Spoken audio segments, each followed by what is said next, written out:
번째 주제 들어가기 전에 제가 조금 약간 재밌는 거를 발견했어요. 그 한국과 미국 두 정상이 만나는 관세 협상 테이블 곧 열리지 않습니까? 지금 뭐 이재명 대통령은 휴가 중이라고 하지만 아마 휴가가 끝나면 이제 곧 관세 얘기도 나오겠죠. 그런데 지난주 이제 트럼프 대통령이 한국과의 관세 협상을 올렸단 말이죠. 저희가 그 주제도 이제 지난주 얘기해봤었는데 그거를 이제 속보로 전하는데 폭스뉴스죠. 폭스뉴스 앵커가 보도를 읽으면서 한국 대통령을 말을 할 때 트럼프 대통령이 올린 그 페이스북 글을 읽는데 한국 대통령이 누군지를 언급하지 않습니다. 제가 그 영상 아마 가지고 왔는데 잠깐 보시죠. This sum will be announced within the next few weeks when the president of South Korea comes to the White House for a bilateral meeting. 자, 영상에서 이제 분명히 이제 트럼프 대통령이 이제 코리아 프레젠넌타에서 이재명이라고 이제 언급을 했는데 이제 앵커가요 이재명이라는 이름 석자를 건너뛰고 읽습니다. 제가 이 앵커만 그러느냐고 다른 앵커를 어떻게 읽는지를 좀 봤어요. 그런데 다른 앵커도 건너뜁니다. 왜 그럴까요? 저는 여기에서 좀 호기심이 생겨가지고 오늘 영상을 좀 가지고 와봤습니다. 어떻게 생각하세요? 자, 이제 또 이 보도가 나가고 또 이제 이게 커뮤니티에서도 화제가 됐어요. 이러면서 이제 미국에서는 결국은 이재명 대통령을 인정 안 하는 것 아니냐라는 커뮤니티에서 그런 화제가 됐어요. 그렇습니다. 저는 언론이 보도 안 하길래 저는 최초로 제가 찾은 줄 알았죠.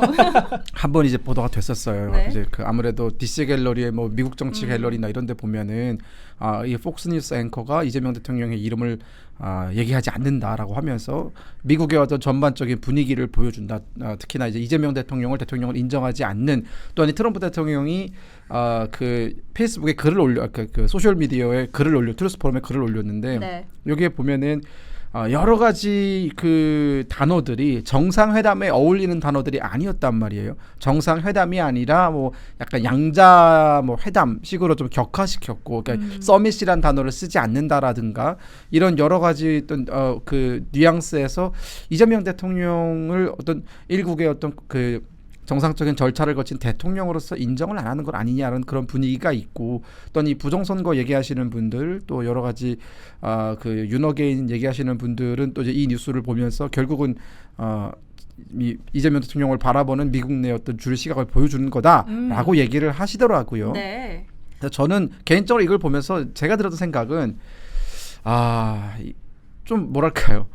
그러니까 폭스뉴스라고 했을 때는 다 아시다시피 원래는 미국 내에서는 주류 언론은 아니었어요. 그러니까 이 주류 언론에 진입하려고 노력을 정말 많이 했었는데 주류 그 다음 위치에 있는 약간 2군 정도의 느낌이었거든요. 그러다가 네네. 2017년 트럼프 대통령 당선 이후에 그때부터 탄력을 받으면서 어마어마하게 많은 투자가 들어오고 이러면서 지금 사실상 현재 미국에서 보수 정론지의 역할을 하는 게 바로 이 폭스뉴스인데 네.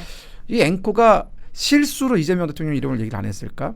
아니면 뭔가 그러니까요. 의도를 가지고 얘기를 하지 않았을까에 대해서는 앞으로 많은 해석을 낳겠지만 저는 일단은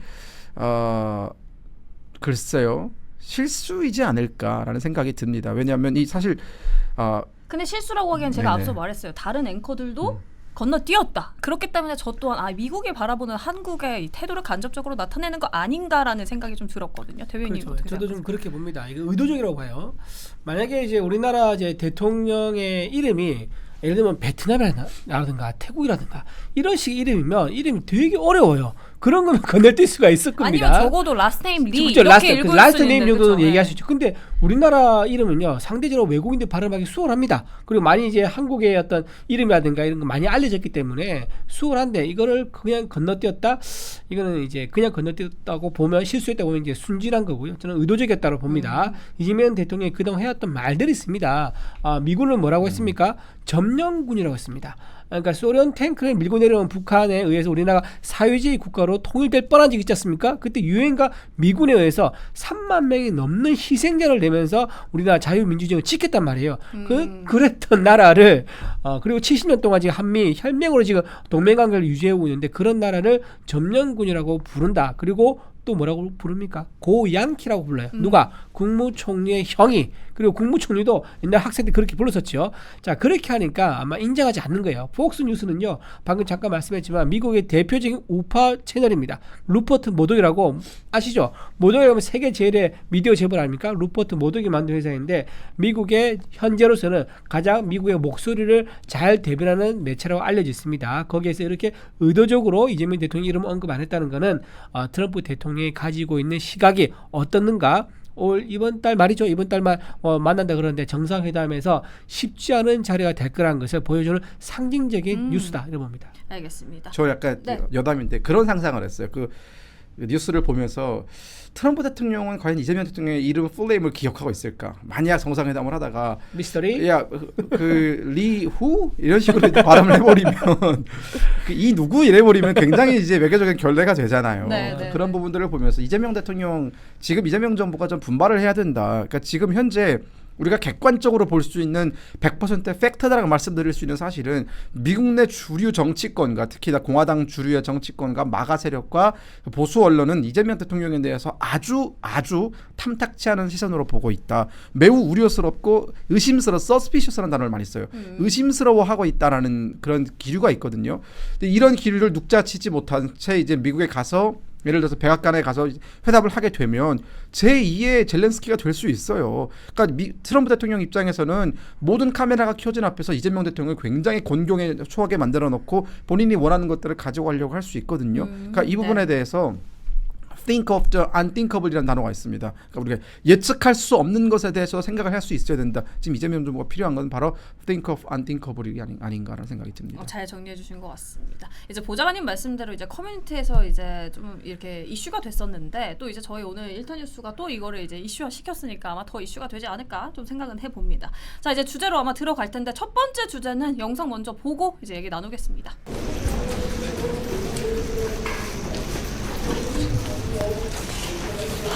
거기 뒤에 앞에 나와주세요. 국민 여러분께 저같이 아무것도 아닌 사람이 그 심려를 끼쳐서 진심으로 죄송합니다. 자, 김건희 여사가 오늘 저희 썸네일에도 보셨죠? 역대 대통령 부인으로는 처음으로 수사기관에 공개 소환돼서 포토라인에 섰습니다. 김 여사는 작년 7월 대통령 경호처 부속 건물에서 한 차례 비공개 검찰 조사를 받은 적이 있었는데요. 이 조사를 이제 얘기를 하기 전에 저희가 또 오늘 자료를 하나 들고 왔습니다. 자, 작년 6월이었습니다. JTBC 보도가 하나 있었는데 우선 그거 하나 좀 띄워주시죠. 자, 지금 보시면요, JTBC가 김건희 여사 포토라인 세운다 단독 보도에서 단독 이제 붙였죠. 그 얼마 전에 프레드 플라이츠 건으로 이제 그렇게 논란이 된 JTBC였습니다. 그런데 이제 제가 몸담았던 지역 언론사 경험까지 얘기하면서 팩트 확인이 100% 되기 전까지는 그렇게 함부로 이제 단독을 붙이지 마라, 언론인으로서 이렇게 얘기를 했었는데 작년에 또 단독을 붙여놓고 저렇게 보도를 했습니다. 검찰이 김건희 여사를 공개 소환하기로 했다. 이에 대해서 검찰이 사실과 다르다면서 보도를 부인했습니다. 사실은 이게 바로 가짜 뉴스거든요. 이재명 대통령이 말한 그 가짜 뉴스에 대해서 징벌해야 된다가 이거예요. 지금 이게 이 사례 아니에요? 그렇죠. 그렇죠. 네. 가짜 뉴스 하면 JTBC 또 바로 떠오르는 게 우리 김어준 씨가 운영하는 그 뭡니까 뉴스 공장. 공장. 네. 이름 그대로 거긴 또 공장이에요. 뉴스를 찍어 만들어낸다는 데 아닙니까? 거기부터 손을 좀 봤으면 좋겠다라는 생각이 들고요. 김건희 여사가 결국은 특검의 포토라인 앞에 섰습니다. 지금 3개 특검이 작동되고 있는데 그 중에 하나가 김건희 여사 특검 아닙니까? 그렇죠. 또 아니 김건희 여사 특검 관련해가지고 관련자들 이준석 의원이라든가 이런 사람들도 지금 대부분 특검의 압수수색을 받았고. 김건희 여사가 받고 있는 혐의가 크게 3가지예요.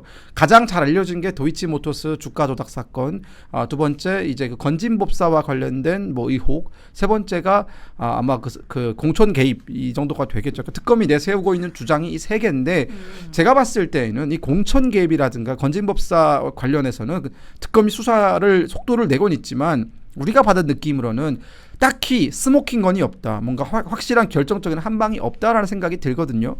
저는 그렇기 때문에 가장 먼저 어쨌든 지금까지 언론에서 많이 회자가 됐던 이 도이치모터스부터 수사를 하지 않을까. 그 부분에 대해서 네. 검찰이 먼저 이제 여러 가지 질문을 할 것 같은데 사실 이 사건도 우리 국민들께서 상당히 피로감을 느끼는 사건인 것이 어제 오늘의 일이 아닙니다. 이게 문재인 정부 때 벌써 검찰 수사가 시작이 됐던 거였어요. 당시 이성윤 지금은 민주당 의원이죠. 이성윤 서울지검장의 어떤 그 수사 지휘 아래 서울중앙지검에서 이 도이치모터스 사건을 약 1년 반 가까이 뒤졌는데 결론을 내리지 못해가지고 결국은 일선 수사팀이 무혐의 처분을 하려고 하는 걸 이성윤 당시 서울지검장이 끝내 막았었거든요. 어떤 식으로든 결론을 가지고 와야지 무혐의 처분하면 안 된다라고 했었어요. 네. 그때 당시 검찰총장은 이제 윤석열 대통령이지만 다 직무 배제된 상태였고 대통령은 문재인이었습니다. 근데 그때부터 털기 시작해가지고 결국은 뭘 나오지 않으니까 무혐의로 가는 분위기였는데 특검이 다시 그걸 뒤진단 말이에요. 근데 저는 여기서 정말 궁금한 게 그때 검찰과 지금 검찰은 뭐 다릅니까? 다 똑같은 사람들이에요. 우리가 똑같은 사건을 놓고 들여다보는 거예요. 저는 그렇기 때문에 그러니까 김건희 여사가 만약 대통령 어떤 영부인으로서 있었던 기간 동안에 잘못한 부분이 있으면 우리가 그 잘못한 부분에 대해서만 책임을 묻고 잘못된 부분에 대해서만 책임을 지고 이제 죄를 받으면 되는 겁니다. 근데 그게 아니라 지금 김건희 여사에 대한 또 사건은 굉장히 마녀 사냥식으로 가고 있고 이 마녀 사냥식의 어떤 그 수사라든가 여론몰이가 윤석열 정부 내내 이루어졌다라는 점, 저는 그렇기 때문에 단지 김건희 여사가 대통령 영부인임을 떠나서 인간 김건희에게도 정말 못할 짓이다. 이거는 하루빨리 이 사건이 결론이 지어졌으면 좋겠고 이 도이치모터스만이라도 결론이 좀 빨리 났으면 좋겠어요. 죄가 있으면 있다, 없으면 없다. 그리고 그것은 검사가 판단할 부분이 아니라 판사가 판단할 부분이거든요. 저는 그렇기 때문에 특검이 어떤 식으로든 이렇게 망신주기에 몰두하고 여론몰이에 몰두를 해가지고 또 다른 스크래치를 내는 것에 집중할 것이 아니라 사건 본질에 집중을 해서 그 실체가 무엇인지 우리 국민들한테 알려줬으면 좋겠다라는 그런 바람이 있습니다. 본질을 파악해라 이렇게 말씀하셨습니다. 대변인님, 제가 앞서 말한 저 JTBC의 작년 잘못된 보도 그리고 지금 말씀해 주셨지만 도이치모터스 같은 경우는 못 밝혀잖아요. 그런데 지금 다시 수사를 하고 있단 말이죠. 이 수사 전반 그리고 구속영장 청구 여부 어떻게 될 거라고 보세요? 일단 이성윤 전 검사였죠. 지금 이제 국회의원인데 이성윤 의원이 검사 시절에 이거를 200명 가까운 인력이 동원해 가지고 다 혐의를 팠었는데 증거 불충분해 가지고 불기소했습니다. 그렇죠. 그리고 지난 정부 때, 이 정부 때 다 포함해 가지고 결국은 그대로 그때 당시 도이치모터스 관련된 전 회장부터 해가지고 관련자들 인원수도 안 받겠습니다. 그대로 기소하고 나머지는 증거 없다 해서 불기소 처분했던 겁니다. 근데 지금 와서 다시 이걸 뒤집어서 후비에 판다는 거는 굉장히 정치적 보복이라는 느낌이 많이 들 수밖에 없는 거고요. 새로운 증거가 나오지 않았음에도 불구하고 이렇게 공개 소환하는 거, 이거는 굉장히 악마화시키는 프레임. 내년 지방선거를 앞두고 계속 윤석열 전 대통령, 김건희 여사를 언론에 노출시켜가지고 내란 어떤 그 주동자였던 사람들이 국민의힘 출신이다. 자, 이거를 짜서 내년 지방선거 끌고 가겠다. 이런 거 다름없어 보인다. 그리고 이제 영부인도 제가 좀 역대 찾아봤거든요. 전두환 전 대통령의 부인 이순자 여사가 비자금 관련돼 가지고 참고인 조사를 받은 적이 있습니다. 노무현 전 대통령 부인 권양숙 여사도 박연차 게이트 관련해서 참고인 조사를 받은 적이 있었죠. 이명박 전 대통령 부인 김연옥 여사는 내곡동 사저 부지 매입 의혹으로 서면 조사를 받은 적이 있습니다. 그런데 지금 앞서 말했던 비자금 게이트나 박연차 게이트라든가 이거에 비해서 지금 이제 김건희 여사는 훨씬 더 사안이 좀 중대하지 않고 또 그리고 이게 확실한 증거가 나오지 않은 상태예요. 그런 상태인데 이렇게 언론에 노출돼 가지고 피의자 신분으로 공개 소환한 거는 애당초 정치적 목적으로밖에 볼 수 없는 거다. 그러니까 사안은 더 약한데 강도는 더 세다. 이렇게 그렇죠. 보시는 거죠. 소환은 강도를 너무 세게 해가지고 더군다나 지금 남편이 지금 이제 구치소에 있지 않습니까? 네네. 구치소에 있는 상태인데 이렇게 부부를 양쪽을 다 소환 조사하는 것은 제가 보기엔 김건희 여사를 소환함으로 인해 가지고 윤석열 대통령을 압박하려는 의도가 아니겠는가. 그런 목적으로 이거는 공개 소환했다. 그렇게 봅니다. 윤석열 전 대통령 얘기도 한번 해보고 싶은데 지난 금요일날 이제 체포에 강력히 불응했다 이런 얘기를 저희가 전했습니다. 당시 특검이 속옷만 입고 들어 누웠다 이렇게 발표를 했는데 저희가 쓴 기사에서도 이제 댓글을 좀 확인해봤습니다. 댓글 좀 보시면은 지금 이제 다양해요 의견이. 윤석열 전 대통령을 비아냥하는 지금 화면에 보시죠. 비아냥하는 목소리도 있었고요. 언론에 공개하는 내용이 너무 과하다는 이제 비판도 많았습니다. 우선은 패널분들께 여쭐게요. 저 댓글에 대해서 찬반 양론이 있잖아요. 찬반 양론에 대해서 어떻게 생각하시는지 첫 번째. 그리고 두 번째는 조선일보 칼럼을 저희가 좀 가지고 왔습니다. 조선일보 칼럼 띄워주시면요. 국제 망신된 윤 전 대통령 특검 브리핑 이런 지금 제목입니다. 요지는 조국 전 법무부 장관이 검찰경 명분으로 기틀을 놓았던 인권보호 수사규칙엔 피의자의 사생활을 지키게 돼 있다. 특검 브리핑의 규칙 위반 소지가 있다. 과거 검찰의 피의사실 공표에 이를 갈던 지지층이 외신의 속옷 보도에 이렇게 열광하는 모습은 낯설다. 이렇게 말하고 있습니다. 이 부분 어떻게 보시는지 두 가지 여쭤볼게요. 보좌관님 먼저 대답해 주시죠. 저는 지금 윤석열 대통령에 가해지는 정말 여러 가지 형태의 이 인권 탄압은 마치 우리가 루이 16세 때 프랑스 혁명에서 루이 16세를 단두대에 매달고 돌팔매를 하던 당시의 어떤 그 분위기가 과연 이거 정도 아니었을까라는 생각이 들어요. 당시 프랑스 혁명 얘기를 아주 짧게 해드리면 당시 루이 16세한테 돌팔매를 들었던 많은 사람들은 그게 정인 줄 알았어요. 그리고 나서 혁명이 일어나고 그 부르주아들의 어떤 여러 체계를 만들어가는 과정에서 프랑스가 민주주의가 될 줄 알았거든요. 그러나 그렇게 그런 케이오스 속에서 결국은 프랑스가 나폴레옹이 등장하면서 또다시 황제로 돌아갑니다. 사람들은 그 혼란 시기에 처음에는 열광했고 본인들의 분노를 뭔가 그러니까 본인들의 분노를 풀 수 있는 스트레스를 풀 수 있는 사람 한 명을 세워놓고 거기에다가 온갖 악담을 하면서 마치 그것이 정의인 것처럼 얘기를 했지만 어떤 정의도 실현된 게 없었고 오히려 사회는 퇴보해서 나폴레옹이 집권으로서 프랑스의 어떤 그 짧았던 그 민주주의 혁명이 막을 내렸거든요. 여기에 대해서 태동한 게 바로 보수주의입니다. 에드먼드 버크가 당시에 그 프랑스 혁명상을 보면서 사회가 저런 식으로 급진적으로 흘러가서는 절대로 안 된다라는 생각으로 만든 게 바로 보수주의의 철학이거든요. 지금 윤석열 정부 관련해서도 지금 저 여러 댓글 다 봤는데 자, 대통령임을 떠나서 일단은 윤석열 대통령은 한 인간, 대한민국의 한 구성원으로서 본인의 어떤 그 방어권이라는 게 있습니다. 그리고 검찰 조서에서도 분명히 나는 이 조사에 응하지 않겠다. 즉 묵비권을 행사를 하신 거예요. 이 묵비권 행사를 한 것도 넘어서서 설사 어떤 식으로든 강제 구인을 해서 검찰 조사가 진행이 되더라도 재판에 가서 그 조서의 내용을 내가 인정을 안 해버리게 되면은 새롭게 달라진 형사재판법에 의해서 그 조서는 증거로서 채택이 안 됩니다. 왜냐하면 본인이 그걸 거부를 해버리게 되면은 즉 지금 특검이 하고 있는 행위는 그 어떤 것도 실효적인 게 없어요. 오직 딱 한 가지 목표, 윤석열 대통령의 어떤 멘탈을 무너뜨리기 위한 것. 그리고 윤석열 대통령에 대한 최대한의 많은 데미지를 줘서, 그러니까 그 이미지에 데미지를 줘서 사람들이 윤석열 하면 떠오르는 게 결국은 지금 뭐 팬티 입은 사람 뭐 이런 걸로 지금 희화되고 있지 않습니까? 일국의 대통령이었던 사람이에요. 이렇게 해서는 안 됩니다. 우리가 여러분 기억하시겠지만 서해 그 공무원 피살 사건 때문에 문재인 대통령이 퇴임 이후에 검찰 조사를 받으라라고 한 적이 있어요. 근데 검찰청에 나오라고 한 것도 아니에요. 질의서 서면 조사를 하겠다라고 해서 방문해가지고 서면 조사를 받겠다라고 했더니 문재인 대통령이 그때 뭐라고 했습니까? 예의가 없다라고 했어요. 네. 전직 대통령에 대한 일말의 예의가 없다라고 했어요. 그 정도로 예의가 없다라고 방방 뛰는 사람들이 지금 윤석열 대통령에 대해서 가해지고 이 여러 가지 인권 탄압을 보면서 낄낄대고 이것을 희화하고 여러 가지로 이렇게 막 조롱하는 모습들을 보면서 저는 이 사회의 이 일그러진 분노가 굉장히 위험한 수준에 이르렀다. 그리고 이 분노, 이 만들어지고 자작된 분노가 사실 정치인들이 이런 것들을 좀 보듬어서 적정선을 넘지 않도록 해주는 것이 정치인과 언론의 역할인데 지금 대한민국의 언론과 정치인은 오히려 이것을 더 증폭시키고 확대 발전시키는 방향으로 해가지고 사람들의 그 굉장히 그 만들어진 분노와 이런 것들이 윤석열 한 사람한테 쏠리게 모든 어떤 블랙홀처럼 윤석열한테는 모든 비난이 쏠리게 만드는 구조로 가고 있거든요. 이게 맞냐라는 거죠. 그러니까 죄를 지었으면 죄를 지은 것만큼만 우리가 물어야 되는데 이건 지나치게 과도하다라는 것이죠. 전 이거는 선진적인 민주주의가 아니라는 생각이 듭니다. 대변인님은요? 방금 이제 프랑스 혁명 얘기했는데 프랑스 혁명 얘기할 때 그 광기의 혁명이라고 지금도 역사는 평가를 합니다. 물론 이제 그 당시 왕정 사회였기 때문에 공화적으로 넘어가는 그 단계에서 프랑스 혁명 역할은 분명히 있죠. 근데 그 광기의 혁명이라는 이유가 뭐냐면 그때 프랑스에서 혁명 재판소라는 게 만들어졌어요. 그렇게 해서 처형당한 사람이 몇 명인지 아세요?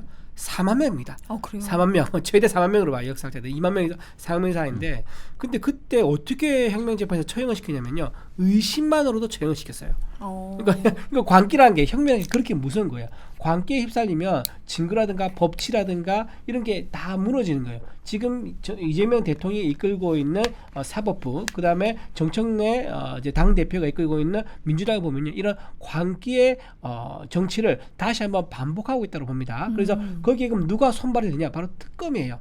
그러니까 윤석열 전 대통령 사실 진술 거부권을 행사한 거 아닙니까? 진술 거부권은요 법에 이미 보장돼 있는 겁니다. 본인이 어차피 나가서 거부하겠다고 그러는데 거기서 강제로 데리고 가서 앉히겠다? 그거 법으로 할 수가 없는 거예요. 그 수용자 처우에 관한 법률이 있습니다. 거기 따르면 수용자한테 손을 댈 수가 없습니다. 예외가 있죠. 본인이 스스로 자해를 한다거나 네. 또는 상대방을 폭력한다거나 이럴 때는 물리적으로 막아야 되기 때문에 그때만 손을 댈지 나머지는 손을 댈 수가 없어요. 근데 지금 가가지고 어떻게 하겠다는 겁니까? 양다리, 양팔을 끌고 4명이서 들고 실험실 깨구리 지금 들고 나오겠다는 거 아니겠습니까? 그렇죠. 물리적인 걸 행사하겠다고. 정청래 그러니까 대표가 멍석말이 해가지고 강제로 끌고 나오라라고 얘기를 하고 그 있잖아요. 말을 누가 한줄 아세요? 나 이 말도 너무 충격적인데 우리 당에 있다가 민주당으로 넘어간 사람 김모남 의원이라고 있습니다. 네네네. 그 의원이 보쌈을 하라 얘기했다는 거예요. 보쌈이요? 보쌈 돌도 말아가지고 이불이나 담요에 말아서 데리고 나오면 된다라고 얘기했다는 겁니다. 그게 지금 할 법한 얘기입니까? 나라에는 국격이 있는 거고요. 사람에게는 인격이라는 게 있는 겁니다. 이렇게 인격과 국격을 스스로 떨어뜨리는 이런 특검과 거기에 좋다고 맞장구 치는 민주당 정말 창피한 일이지요. 그래서 지금 조선일보 저 사설이 정말 저거는 근데 정말 그게 복순만 부주했지 공개 처형이랑 뭐가 달라요? 방식은 어떻게 보면 모든 사람 많이 그러니까 지금 보는 이게 아무래도 현 시대의 그렇죠. 공개 처형인 거예요. 그렇죠. 예, 그런 식인 거죠. 이제 그런 식으로 하니까 김건희 여사 부른 것도 사실은 굉장히 우려되는 게 김건희 여사 같은 경우는 선출직 공무원이 아니고 정치인도 아니었어. 멘탈이 윤석열 전 대통령과 다를 겁니다. 그런데 본인에게도 저렇게 수치심을 주면서 그렇게 해서 악마가 몰아가지 않습니까?